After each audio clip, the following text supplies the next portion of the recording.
ज्वारीचं क्षेत्र आता 1.4 लाख हेक्टरनं आता खरं तर कमी झालं असून येणाऱ्या काही काळामध्ये ज्वारीच्या दरामध्ये वाढ होण्याची चिंता व्यक्त केली जाते। यावर्षी सोलापूर जिल्ह्यात सरासरीपेक्षाही जास्त पाऊस झाला।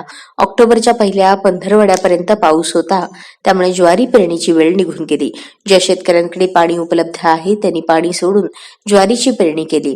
सरासरी हेक्टरच्या तुलनेत यावर्षी जिल्ह्यात तब्बल 1,04,918 हेक्टरने ज्वारीच्या क्षेत्रात घट झाली आहे।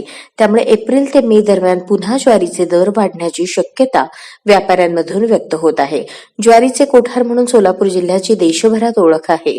जिल्ह्यातील ज्वारीचे सरासरी क्षेत्र 3,18,057 हेक्टर इतके आहे। दरवर्षी जिल्ह्यात परतीचा पाऊस पडतो, त्यामुळे रब्बी हंगामात ज्वारीची सरासरी हेक्टरपेक्षाही जास्त क्षेत्रावर पेरणी होते। मागील वर्षी 3 लाख हेक्टरवर ज्वारीची पेरणी झाली। यावर्षी जिल्ह्यात 26 नोव्हेंबरपर्यंत 2,13,139 हेक्टरवर ज्वारीची पेरणी झाली आहे। पेरणी कमी झाली तरी पोषक वातावरण राहिल्यास ज्वारीचे उत्पादन समाधानकारक होईल असा अंदाज आहे। सोलापुरात एप्रिल आणि मे महिन्याच्या दरम्यान ज्वारीचा तुटवडा निर्माण होऊन दरात किलोमागे 8 ते 10 रुपयांची वाढ होण्याची शक्यता आहे। सोलापूर कृषी उत्पन्न बाजार समितीत सध्या ज्वारीचे दर 30 ते 44 रुपये किलोपर्यंत आहेत।